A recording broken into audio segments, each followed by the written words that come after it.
Assalamualaikum warahmatullahi wabarakatuh. Hai kelas.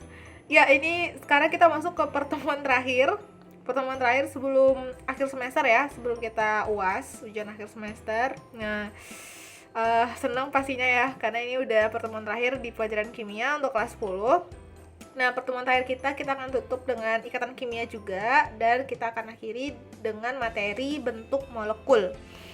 Nah, kita udah selesaikan ikatan kimia semuanya secara lengkap, mulai dari ikatan ion sampai dengan ikatan logam kemarin itu, dan kemudian kita juga ada bicara tentang ikatan antar molekul juga udah kita bicarain.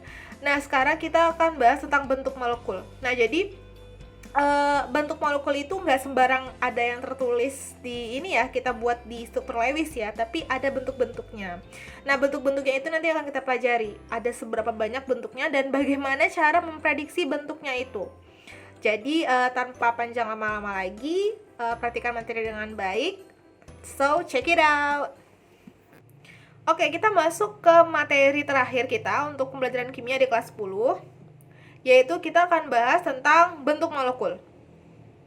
Nah, bentuk molekul itu sangat berkaitan dengan teori domain elektron. Nah, jadi teori domain elektron inilah nanti yang akan membantu kita untuk bisa memprediksi bentuk molekul itu. Apa sih teori domain elektron? Nah, jadi teori domain elektron itu adalah suatu cara untuk meramalkan atau memprediksi geometri molekul berdasarkan tolak-menolak elektron-elektron pada kulit luar atom pusat. Nah, jadi si elektron-elektron inilah nanti yang akan kita gunakan untuk bisa memprediksikan bagaimana bentuk si geometri molekulnya itu.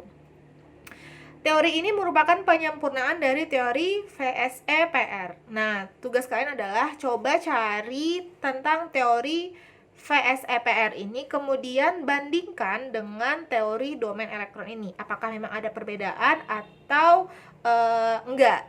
Tapi sebenarnya ada perbedaan ya, walaupun itu sedikit.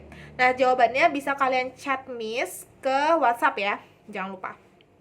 Akan ada poin tambahan bagi siapa yang bisa menjelaskan teori VSEPR ini. Kemudian, nah, jumlah domain elektron ini ditentukan dari dua. Yang pertama itu adalah setiap elektron ikatan, baik itu tunggal, rangkap, atau rangkap 2. Ini rangkap 2 ya. Rangkap 2 atau rangkap 3. Yang kedua itu adalah setiap pasangan elektron bebas. Nah, jadi yang dua ini adalah jumlah domain elektron. Nah, yang dua ini itu merupakan satu domain. Nah, domain elektron sendiri itu dibedakan menjadi dua. Yang pertama itu adalah domain elektron ikatan, atau kita pernah bilang ini ya, kita pernah jelaskan ini, yaitu namanya pasangan elektron ikatan atau PEI. Selanjutnya, ada domain elektron bebas, atau kita sebutnya pernah pasangan elektron bebas atau PEB. Nah, jadi PEI dan PEB ini nantinya yang akan memprediksi bentuk dari molekul itu, karena PEI sama PEB itu kan elektron ya. Nah, lebih spesifik lagi, jadi jumlah domain itulah yang dapat menggambarkan bentuk geometris suatu senyawa. Oke. Nah, teori domain elektron ini dapat digunakan untuk meramalkan geometri molekul dengan menggunakan rumus. Jadi ada rumusnya. Rumusnya adalah AXN EM. Jadi N-nya kecil, M-nya kecil, di mana A-nya itu adalah atom pusat, X-nya itu adalah semua atom yang terikat di atom pusat, E itu domain elektron bebas atau DEB, atau kita sebut juga PEB-nya, N itu jumlah DEI atau ini jumlah PEI, dan M itu jumlah DEB atau kita sebut dia PEB-nya. Oke, itu dia ya. Nah, dari rumus tersebut digunakan tabel 1 untuk menentukan nama dari bentuk molekulnya. Nah, jadi setelah dicari AXNEM-nya, ternyata itu terdapat berapa nih ya? 1, 2, 3, 4, 5, 6, 7, 8, 9, 10, 11, 12, 13. Terbentuk 13 bentuk molekul yang berbeda-beda. Nah, jadi kan juga harus menghafalkan ini ya kalau bisa. Jadi nanti kalau misalnya ditanya, tentukanlah rumus molekul atau bentuk molekul dari senyawa ini gitu. Kalian bisa tahu dari rumusnya dicari dulu, kemudian tentukan mana dia dari antara ke-16 ini, baru nanti ditentukan bentuk molekulnya. Itu dia ya. Jadi ini domain elektron, DEI-nya, DEB, AXN-nya atau rumusnya, dan kemudian bentuk molekulnya. Nah ini dia. Ada berapa nih? Ini hanya sebagian ya. Ada linear, trigonal planar, bengkok, tetrahedron, piramidal trigonal, bipiramidal trigonal, planar bentuk T, planar bentuk V, bidang 4 atau tetrahedron terdistorsi, linear, planar segi 4, oktahedron, dan piramida segi 4. Sebenarnya kayaknya masih ada lagi deh, tadi kan ada banyak ya. Nah ini dia sebagai contoh bentuk gambaran prediksi bentuk molekulnya. Sebenarnya sih lebih enak ini bisa ngerjainnya itu pakai ini ya, kita ya nanti pakai molimod sebenarnya kalau kita ketemu langsung nanti. Tapi nanti misalkan coba gambarkan lebih lanjut ya gimana itunya. Oke. Nah, kita masuk ke contoh. Gimana sih cara real untuk menentukannya ini? Nah, kita tentukan geometri molekul BeF2. Nah, atom Be itu mengikat 2 atom F ya. Be itu 1, dia mengikat atom F. Nah, Be itu adalah atom pusatnya karena dia punya elektronegativitas lebih rendah daripada F. Ingat ya pembelajaran sebelumnya. Di sini kita lihat konfigurasi Be dengan nomor atom 4 yaitu 1s2, 2s2. Elektron valensinya adalah 2. Yang ini karena dia punya bilangan kuantum utama terbesar, yaitu 2. Nah, kemudian konfigurasi F itu elektron valensinya adalah 7.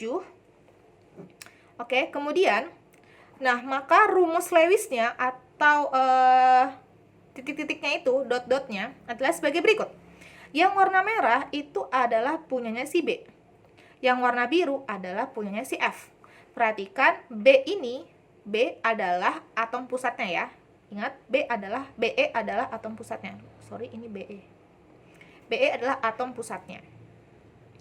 Nah, di tengah-tengah Be ini kan tengah-tengah Be, terdapat 2 domain elektron. Nah, terdapat 2 domain elektron atau terdapat 2 pasang elektron, tapi kita nggak tahu itu PeB atau Pi. Nah, ya, jadi dia terdapat 2 pasang elektron. Kemudian nah, ternyata kedua domain elektron itu termasuk pasangan elektron ikatan. Kenapa dia terikat? Karena dia berikatan dengan F. Dia berikatan dengan F, makanya disebut dia sebagai DEI atau domain elektron ikatan. Nah, dan DEB-nya kosong. Kenapa DEB-nya kosong, Miss? Iya, karena dia nggak ada yang bebas ya. Semua elektron yang dimiliki oleh Be itu berikatan dengan F. Jadi DEI-nya 2, DEB-nya 0. Sehingga rumusnya adalah AX. Nah, AX itu dituliskan langsung 2-nya dari DEI, E-nya 0. Karena E-nya 0, jadi tidak perlu ditulis ya, langsung AX2. Sehingga berdasarkan tabel sebelumnya, BF2 itu memiliki struktur molekulnya linear. Nah, begini bentuknya ya, jadi dia lurus.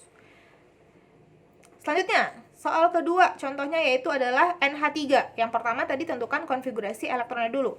Nah, atom pusat N mengikat H. Nah, jadi atom pusatnya N ya, atom pusatnya N, harus diingat. Ini konfigurasi elektronnya, N punya elektron valensi 5, H punya elektron valensi 1.